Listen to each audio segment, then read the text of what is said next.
What's going on, everybody? Welcome back to the Chasing Dreams podcast with Charlie and Justin. We're on episode 70, and it is a gorgeous Saturday afternoon. Well, I guess it's evening now, technically. I'm not sure where that cutoff line is, but it feels like it's afternoon just because of how beautiful the weather is, and we have an extra hour of sunlight now. Yes, it's nice. Dude, I feel like I go so far like with the tide when it's light out versus when it's dark out. Like, I need the sunlight. Yeah, I agree. I love the longer days, especially in the early spring. Yeah. You know, I know a lot of people are really big into like those light therapies. Like, you can get those special lights that give off certain degrees of radiation to help combat seasonal affective disorder and stuff like that. Because, I mean, to be truthful, I don't get outside nearly enough, if at all, during the winter. And it's not necessarily predicated on the fact that I'm like phobic of the cold. I mean, I do hate the cold. Yeah, I was gonna say, but you do. I would like to get outside. I can't because of, you know, my schedule during the winter months. It's tough, but I'm just thankful that we finally have sunlight and the days are getting longer, because right now it's almost 7:30 and we still have sunlight. I mean, it's setting, but it's gorgeous out. Right, exactly. You know, it's crazy too. Like, I haven't been doing nearly enough cardio like I want, but you know, with the new baby and trying to figure out my schedule and stuff. But this, like, the weather change and the time change is making me want it more and more and more. Like, oh man, it would be nice to get outside a little bit more. Yeah. It's like, at some point you can make, not you personally, but anybody, you know, universal pronoun you can make excuses to not go out when it's bad and when it's cold. Now I feel like, for me, like, I can't find any excuses to not go outside. Right, exactly. In fact, I'm trying to find excuses to go outside. Right. Like, oh, I have to do this or I have to do that. I mean, some of my coworkers are staying and just walking after school because they're starting to exercise more. I mean, it's a great time to be outside, and hopefully the warm weather continues.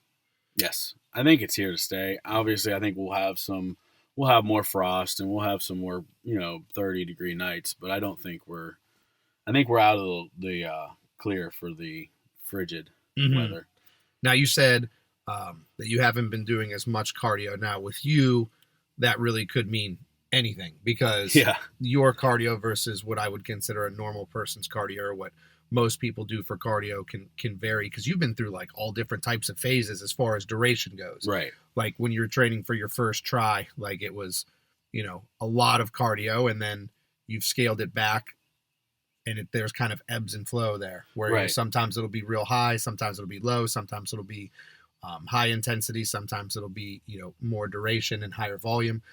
So what's cardio look like for you now specifically? I've been doing a lot of like intra workout cardio. So in between sets, you know how, like, I always talk about pacing back and forth in the gym, but like doing jumping jacks or literally running in place to try to keep my heart rate up, but still allow myself to recover from a set, stuff like that. A little before, like, go for a short walk before my workout and kind of include that in the time, because I'm trying to keep my time right at that hour mark, hour and a half tops.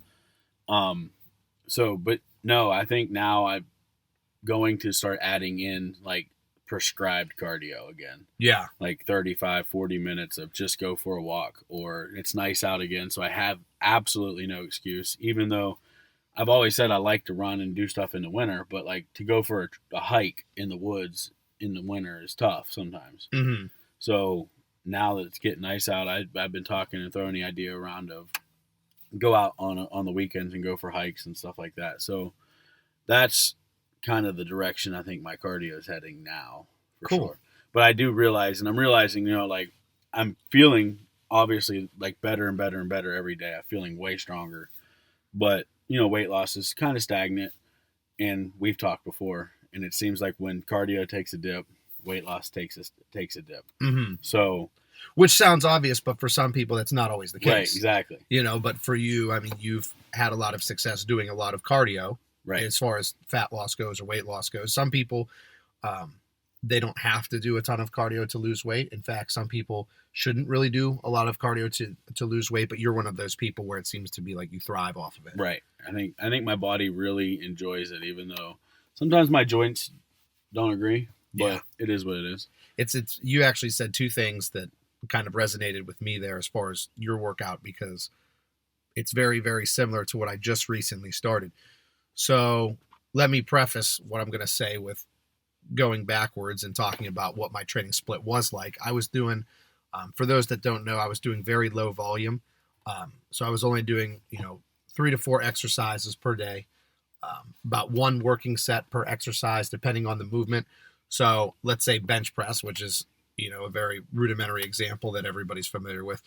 I would work up to a top set and do, let's say it was 10. I would do as much as possible and try to hit that 10th rep at absolute failure. So I couldn't do another one.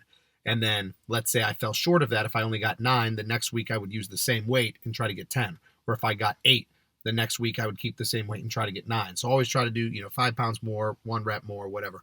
Now I'm starting to switch things a little bit, and I'm doing a little bit higher volume. So lesser load, more focus on form, not necessarily form and how the movement looks, but how the movement feels. Right. So making sure like I have a lot of time under tension, squeezing the muscle that I'm supposed to be squeezing, because when you train heavy for long enough, you start to lose focus on that. Right. Because you have like this myopic focus on progressive overload and weight. So you're only concerned about the reps. Like I have to get 1 more rep with this than I did last week or whatever. So you kind of lose sight of that. So I wanted to kind of transition back to this, like, essentially you could call it like a deload, where I'm kind of taking lighter weight. But regardless, 2 of the things that I'm doing now that I wasn't doing before, number 1 is timing some of my stuff. So my workout takes me about an hour and a half, but that is not, maybe a little bit longer, but that is not an hour and a half of strength training. Right. So I actually, a very small chunk of that is strength training. What I've done is I've mapped out and time out certain parts of my workout and my training, and I set a timer, and I make sure when that timer goes off, it's on to the next thing. So here's what it looks like. Every day I do 15 minutes of warm up. So when I get there, I go into like our large turf room that we have at my gym, and I just start with basic movement. And so jogging, side movement, back pedals, somersaults, all that stuff. I'll do a bunch of like dynamic movements. I'll do a bunch of mobility drills. A lot of the specificity will be geared to what I'm training that day. So if I'm training legs, I'll do a lot more mobility work for the lower body than the upper body. But regardless, the full body's warmed up, and my goal within that 15 minutes is to get a sweat. So I spend 15 minutes doing a very, very thorough and comprehensive warm-up. The minute that timer goes off, I go and reset it for 10 minutes. After 10 minutes, I do my core training, so my ab work. That's something that I've neglected over the years, not because I don't do it or because I forget to do it, but it's always last at the end of my workout. So low energy and, generally in a hurry. So if I put my abs last at the end of my workout, I'll just do, a couple sets of this and be done with it. Whereas now I'm doing 10 minutes. Doesn't matter what I do. Like I could do, a bevy of different exercises, and it doesn't matter. I'm just making sure that I'm training my core for about 10 minutes straight. When that goes off, then I do my lift. So I have 15 minutes warm up, 10 minutes core, do my strength training. After the strength training, I have 10 minutes of burnout work, which isn't tracked. So if I'm doing back, I'll do some extra burnout stuff with like bands or just body weight, like pull-ups or something, just to kind of finish off the muscle group that I'm working. To interject there, that's kind of funny because we haven't talked about this, but I've been finishing every workout with a burnout of the body part that I'm using. See, great minds think alike. It's also not tracked. I don't ever write it down, but like on my push day, I finish whatever we're doing, and then I'll rack 135 and just see how many I can get when I'm completely spent. Yeah, so that's basically what I'm doing with that.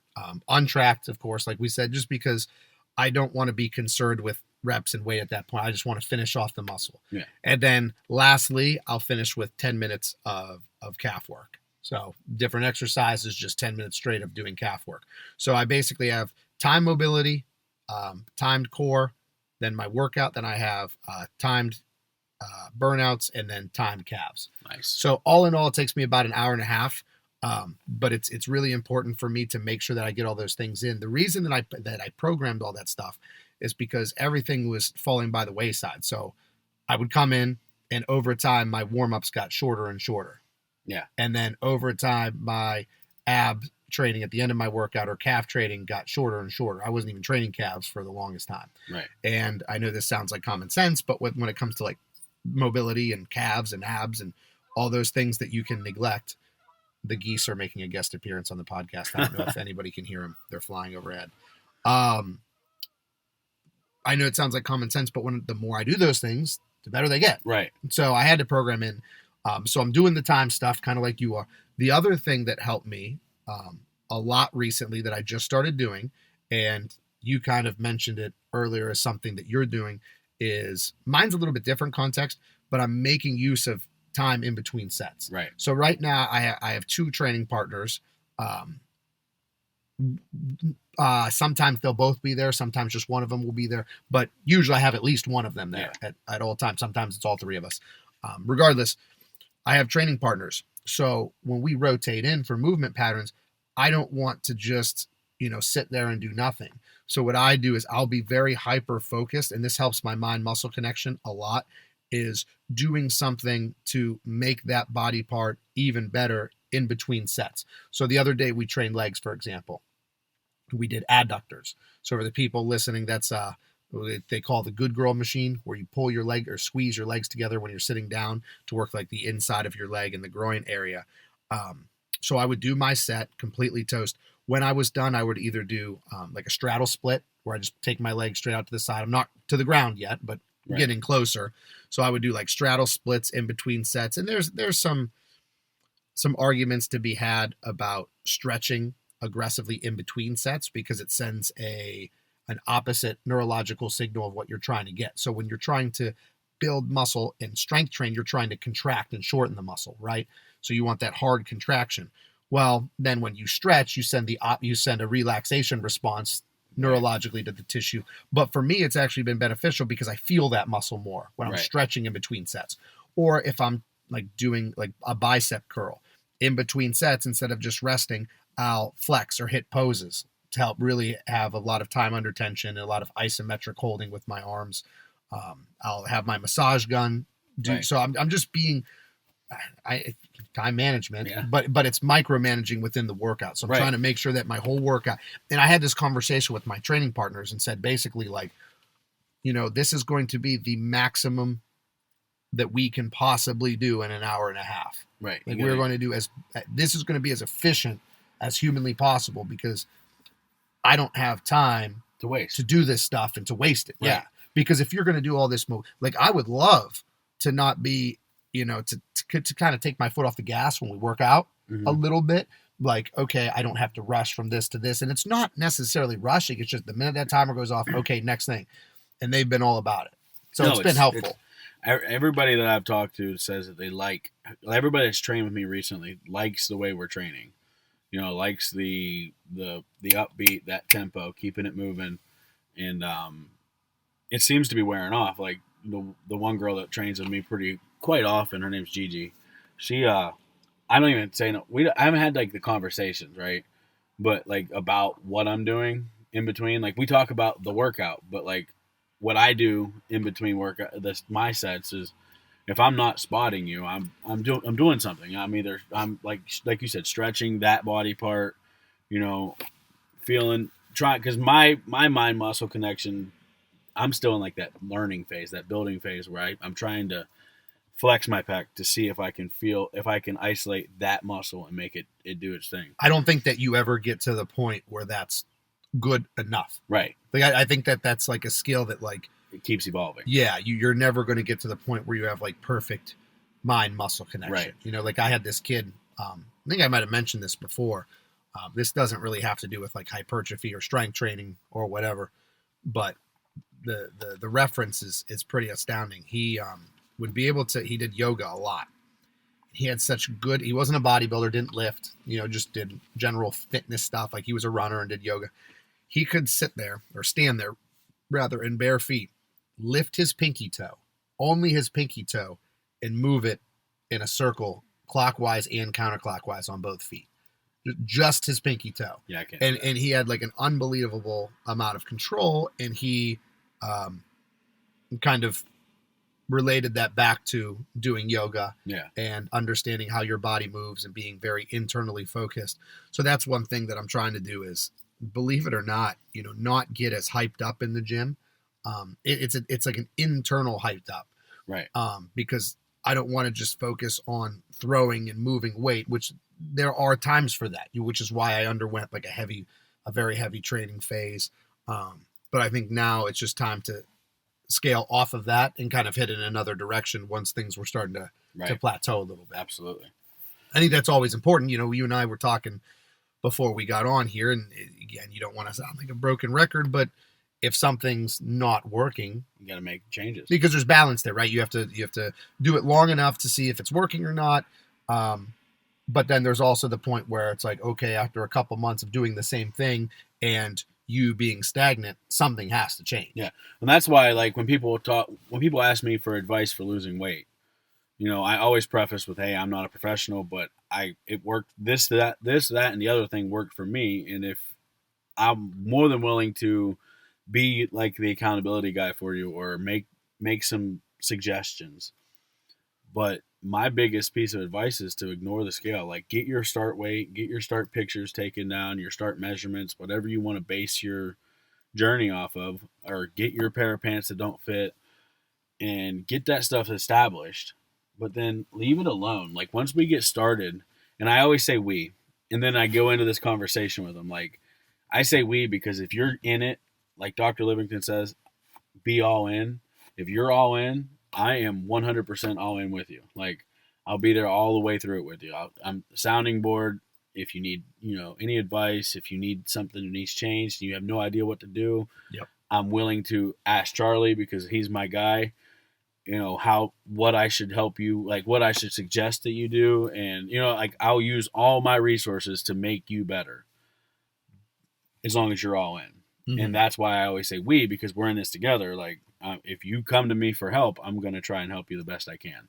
Not saying that is the best help that you'll get, but the best that I can. But with that, part of it is because you're being all in for someone. Right. So, like, I can't want someone's success more than they want it. I say that a lot. Like, I can't want you to be skinny more than you want to be skinny because it's not going to work. Yeah. Nobody could want me to lose more than 200 pounds in a year more than I wanted it, or it would have never happened. Mm-hmm. But so my biggest piece of advice to him is ignore that scale for at least 2 weeks because I don't care. I don't care about the results so much as I want to know how you feel, and I want to know that it's working. And if it starts to work, then we're not going to make no changes. If 2 or 3 weeks go by and, hey, everything's exactly the same, okay, now we need to make some changes. You know what I mean? So, like, that's like my biggest piece of advice. Once you start something, like, you have to give it time to work. We've talked about this so many times. I feel like you said, like a broken record, but it's so true. Like, you have to give, like, you can't start taking a medicine today and tomorrow hope that you are better. Yeah. You know what I mean? You got to give the medicine time to work, and like working out or correcting your diet, adding exercise is essentially the medicine for the ailment. You got to give it time to work. Mm-hmm. But yeah, so that was kind of my rant, my sideshow rant. Well, speaking of being all in, that's a really smooth transition into what I wanted to talk about next. Yeah. Because I have the past couple of weeks, I've been able to witness something that was pretty profound for me. Yeah. And I want to talk about it because I think that it's a nice reference to make to our podcast when we talk about being all in and being very meticulous with how you go about things with like attention to detail and all that stuff. So right now we'll go to a commercial break. And when we come back, I'll talk to you about this epiphany that I had about going all in. As listeners of the Chasing Dreams podcast, we know that you demand the highest quality at all times. If you're interested in quality, look no further than Beast Mode Baking. Beast Mode Baking aims to bring the highest quality, creative, and of course delicious baked goods to your home with nationwide shipping. All orders need to be pre-ordered to ensure they're packed fresh and shipped out to you as soon as possible. Beast Mode Baking offers a flat rate of $15 for shipping due to the size and weight of the cookies and doughs. So if you're interested in Beast Mode Baking, please contact CEO Shannon Knorr. That's at SKNORR13 on Instagram and order your delicious baked goods today because every time you support them, you're supporting the podcast as well. And we're back from our commercial break. Okay, Justin, so before we went to commercial, I told you that I kind of had this, like, I don't want to say an epiphany, because it wasn't really like a wake-up call or anything, too life-changing or altering for me, but I had a really, really cool experience that I think that we could kind of make an analogy or a comparison to the things that we talk about on the podcast, specifically how you mentioned earlier when it comes to, like, being all in.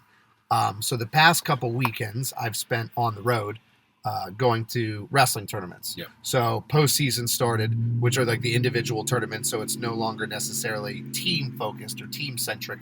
It's about the individuals on the team. Right. So the way that it's broken down at the high school level in Ohio is there's sectionals, districts, and states. So there's, sectional tournaments in the top 4 at each sectional advance. And then there's district tournaments in the top 4 at districts advance. And then there's the state tournament. So I have so many takeaways from these experiences going to these tournaments. And I think that the most important takeaway, or the vital takeaway that I had, was how much the kids put into it at every level, not just with the wrestling part or the things that you would think about. So when these kids, especially the seniors that, don't place at states, or they lose in the state finals, or they don't advance to districts, or whatever it is, you go back, to the warm-up room, to the bullpen where they're warming up, and you have guys that are just like demolished, just crushed, like sobbing uncontrollably because, that was their last chance or whatever for a lot of them. And it was so, I don't want to say it was cool, because you never want to, take joy or relish in someone's downfall. But I thought that it spoke volumes about how hard all of them worked to get there. And when you look at like wrestling, it's something that you have to be all in. Our head coach, Coach McComas, who was an interview guest on one of our previous episodes, said a very cool quote to me. Said that the cool thing about wrestling is, even if you give 100%, but you only do it 99% of the time, at some point that 1% is going to get exposed. Someone's going to expose that 1% that you didn't give. And these kids have to go through everything, diet related, strength training related, and then of course the wrestling related. And there's so many things that go into it. And I thought it was so cool being around, these hundreds of student athletes that are kind of at the peak of their respective sport, for their age group. And it was so cool to see the different levels that are there. So like, when you wrestle a schedule, and then you wrestle like outside of your local conference, it gets better. Yeah. And then you go to the postseason, and then after sectionals, you get to districts. Then after districts, you get to the state tournament. And like, you keep finding these kids that level up to a degree, like, oh my goodness, this kid is unbelievable. And I thought that was really cool because, number one, it's very comparable to what we do, where we do individualize things for ourselves, or self-improvement. See the joy of being a firefighter.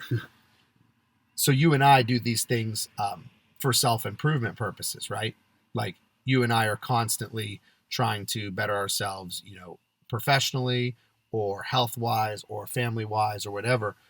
And these kids are doing the same thing. Right. And it was very motivating for me to see these kids at the top of their game and think, if they can do that, I can do that. And where does that come from, to have kids that are 15, 16, 17, 18 years old that are that, cued in to what they're doing, like that undeniably focused. And, earlier this morning with one of my clients who I train, Bobby, he's in the middle school state tournament. And I went to that up at the Gavelli Center in Youngstown, and same thing. These kids are 12, 13, 14, 15 years old, and same amount of discipline, same amount of attention to detail. So I just thought, it was really cool seeing that at all different levels. And then going back to the middle school today, right? Same thing, that young, that dedicated, really resonated with me. I thought it was cool. I gotta say, I love that you're getting involved with wrestling, because it's something that I've been passionate about my whole life. I started wrestling. I started in a wrestling room for a rival school that I graduated at actually, East Liverpool, just down the road. And I started in a wrestling room when I was 3, and I wasn't allowed to be on the team because I was too young. but I was with everybody and started learning. And I got on the team when I was 4, and I've wrestled all the way through my sophomore year in high school, and then I got a job, and my goals in life kind of changed. But that time frame was one of the most beneficial and influential times of my life, because it's a team sport, but it's an individual sport. And the amount of dedication that you have to be good at wrestling, even early on, is amazing. I think you could even take that a step further and say the amount of dedication that you need just to be average, right? Just to not be terrible is a lot. It's such a high demand because we're natural grapplers as humans. So like people learn the sport so fast. So to excel, you have to be dedicated. And there's so much.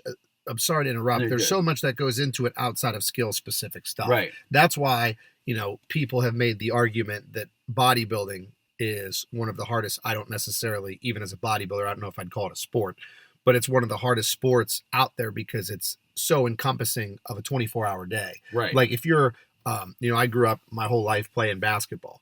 Basketball, obviously you work extremely hard at it if you want to be good, just like any other sport. But there's only so many hours that you can spend or that necessarily that you need to spend doing it per day. Right. If you're strength training for an hour, conditioning for a half hour, and shooting for an hour, even at the highest level, you can only do basketball so often.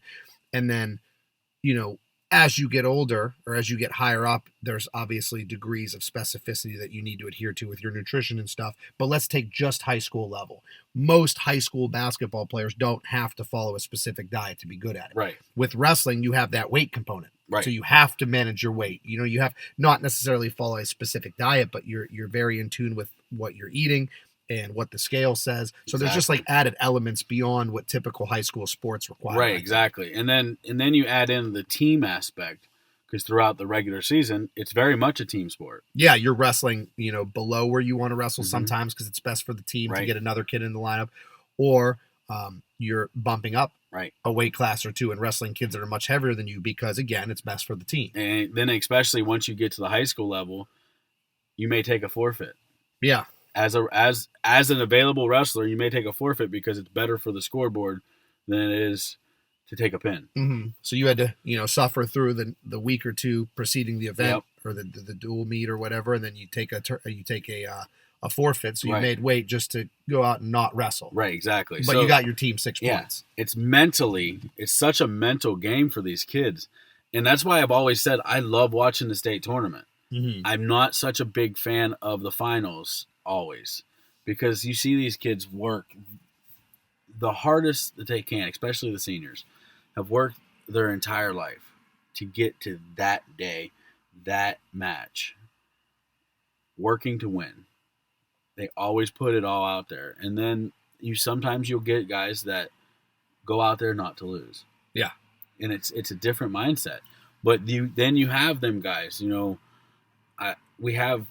I've seen wrestlers, high school level athletes that don't do that. Like they have the ability to, it doesn't matter what the match is. I'm here to do a job, and I'm going to do that job. We had a kid in the state finals, Logan Hours, and I asked him prior to the finals match, I said, "Hey, are you nervous?" And he looked at me and sheepishly grinned and said, "No, I don't get nervous." And he was dead serious. Right. Because at that point, you've done so much, and he's been at so many different high-level tournaments where the competition is even beyond what it is at states, where he does like these national tournaments where it's literally the top kids in the entire country and he wrestles with them. So at that point, it's just like another day in the park.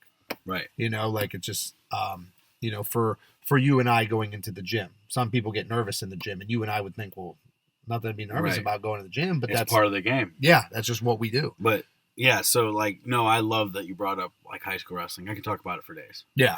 I just thought it was so cool because I've developed, as I get older especially, I've developed such an immense respect for people that do things that are outside of what I do necessarily, but doing it at a high level. So when I was younger, playing football or playing basketball or whatever, you gravitate towards people that are really good at those things because that's what you do. You know, I really wouldn't have any interest in someone who's an endurance runner because I don't do that. And, you know, yeah, that's great that you're good, but I just don't, I don't really make a connection there because it's not what I do.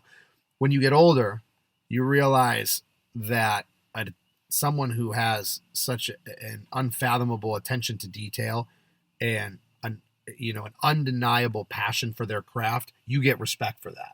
Like I see people that, you know, do anything that somebody does to push their body or to push your mental state to be the best at something. I think that's fascinating and I want to learn from them. Hence, kind of again, why we started the podcast. We see these successful people in life and we want to be like that. I want to soak it up. Like, how are you successful? And we are to some degree not, or at least to the degree that we want to be. You know, like absolutely not. How do we get to where we want to be? Because you're where you want to be, or, you know, at least for all intents and purposes above us. Yeah. How'd you do that? Yeah. If we were where we would wanted to be, we would have never thought of the name Chasing Dreams. Yeah. Because we would be living dreams. Yeah. Or caught dreams. Yeah. Exactly. So yeah, no, but to go back to the bullpen and the kids in there that are sobbing and destroyed. I understand what you mean by you enjoyed that. Not so much that you enjoyed their pain or their sadness, but you can appreciate the passion that they have for their craft after that loss. Yeah. Because some people get mad and storm off, but others, they just show it outwardly. Mm-hmm. And I've been there. Like, maybe not in wrestling, but, you know, I've finished second at state shows before for bodybuilding. Right. I know what it's like. So I think there's a lot of empathy that goes into it. Like, I can really, you know, feel what you're feeling right now. You know, granted, I didn't have that. I guess it would be an ability or that blessing, believe it or not, to feel that at such a young age. Like, I've never felt what it was like to come in second in the state finals when I was in high school at a sport. So I just see that and I'm like, gosh, I have such an immense amount of appreciation and respect for that, for what those kids go through. But yeah, it's really fun to watch. Yeah. It's really fun to watch athletes that are willing to put it all out there. Yeah, man. So after that experience, or those experiences, plural, I'm trying to find nuggets that I can take away. Right. Like, what can I take away from that? Because, I mean, with the podcast in general, we don't try to lecture and we don't have these guests come on and automatically assume that every guest is going to completely change everybody's lives. That would be best case scenario. But what we want is to just take away little nuggets. I've made the reference before about going to these coaching clinics. Like when I coach football, I'd go to these different coaching clinics throughout, you know, the states. And I would always try to look for one thing that I could take home, something that was applicable and that I could kind of, you know, use with my athletes. And I feel like that's how I am, you know, with this podcast and with the experiences that I go throughout my day with, like going to these state tournaments. What's something that I can take away from these wrestlers? Because I truly believe that in life, you kind of have the ability to learn from everyone. Absolutely. Like everybody can teach you something. Even if it's negative. Yeah. Yeah. You can learn from somebody else's negativity. Something you don't want to do. Yeah, exactly. Mm-hmm. No, I think you're onto something there. Like, you can learn from absolutely every scenario, every situation, every interaction that you're in. Rather it be something, oh, I really would like to strive to be like that, or that's what I don't want to be. Yeah, I really want to try to avoid being like that. Exactly. Yeah, for sure, Ben. It's really crazy. Sorry, I didn't interrupt you. No, please. That's, you know, you say this all the time, and I've heard it, like, about it all being about perspective and approach and mentality, mm-hmm. and that's really it. Like, you can look at every situation as something to learn from. So, like, I kind of take a selfish approach to it now. Like, how can this experience better me? What can I learn from this person? You know, whether, like you said, and I was going the good path with it, but you're right. You can take the bad path too and say, this is not how I want to spend my time, or these are not the people I want to surround myself with, or whatever. And it's not even a bad path, in my opinion. Like, I think they're both the good path. Being able to, like, using every situation that you're involved in and saying, so I can be a better person. I don't want to do that. Yeah. And that's a positive thing from a negative reaction. That's like a positive reaction from a negative action. And I think that you can even, because I just kind of quickly mentioned it, you can also take away from not being around people or being around people based on those negative or positive takeaways.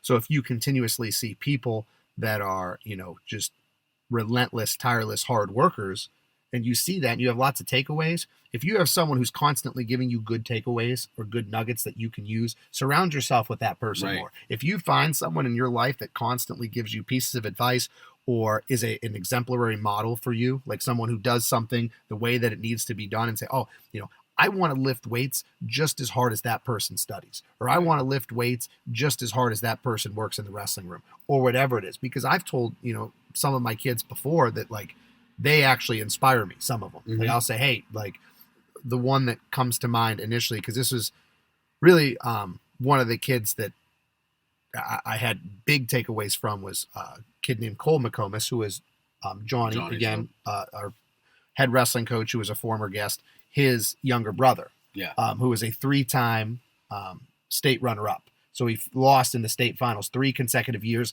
and then his senior year, when we felt all momentum was going to get him over the hump, they didn't have it because of the pandemic. Yeah. But regardless, I tell him regularly how I just love watching him hone his craft, because it's inspiring to me. So that's a kid that you want to, and now that he's doing it at the collegiate level, like when I watch him, on TV wrestling at college, that's someone that I want to surround myself with more. Yes. Because if, he can do those things to make himself better, I'm sure he can teach me some things about making myself better too. So I think it goes back to who you surround yourself with. Yeah, like subconsciously can teach us. Yeah. Like, he doesn't even have to know he's teaching me. Mm-hmm. Like, you don't even have to know that everything you do and say and the stuff you post on social media is stuff that I'm learning from. Yeah, you're touching people and reaching people. Your outreach is bigger than you think. Yes. And that's for everybody. It's not necessarily just the followers on social media like some people think, because you conduct yourself a certain way in public when you go to the grocery store. Mm-hmm. There's probably somebody at your local grocery store that has seen you there several times. Body language, how you are when you greet people, the energy that you give off. I think that people kind of all have almost like a little bit of a feed off of that. Yes. Where you can either energize people. I referenced the other day with one of my colleagues, energy vampires, people who suck all your energy. Right. And I was talking to him, and I said that I have so many people in my life that I need to give energy to. So I have to be high energy all the time, or at least I try to be, because those people deserve it. Right. The people that don't deserve it are the energy vampires, the people that are exhausting, the teachers that come into school and gossip all the time, or the people that go to the gym and are constantly negative and thinking about what everybody else is doing, or the people that are lazy, that I deal with. I don't have time for it. I don't. And it's doing is bringing me down. And I think that, you have to have those conversations with people that may be difficult. But, hey, you can have the good conversations with the people that are inspiring you. And I think that you need to have the difficult conversations with the people that are kind of anchoring you down, in a sense, in a bad way, weighing you down. I tell you what, I don't think there's any other way to end that. No. I think that's perfect. Usually I have something to add, but sometimes have them hard conversations. Yeah. So let's make a challenge real quick before we close up shop. Go out of your way this week to have 2 conversations. Have one conversation with somebody that inspires you, and let them know that they inspire you about the things that they do, or something that they do that you take away from them and they may not even know it. And then secondary to that, I challenge you to go have a conversation that's difficult with somebody that, may be holding you back or restricting your professional growth or your personal growth. Whatever it is, find someone that you feel might be holding you back and kind of, have a warning shot there. Not necessarily I'm cutting you out of my life because you don't make me better, but say, hey, I've noticed that, maybe it's like your training partner or something. I noticed you're kind of lazier when we come to the gym and you're starting to slack off a little bit. And I'm going to have to tell you that for me to be better, you're going to have to step your game up. So that's a challenge. have a difficult conversation and have a inspiring conversation. Practice what you preach. There we go. So with that, we have come to the end of another episode of the Chasing Dreams podcast. This has been episode 70 with Charlie and Justin. Thank you so much. We're very grateful for everyone listening every single week, and hopefully you tune in next week as well. Yes. Unbreakable, unstoppable.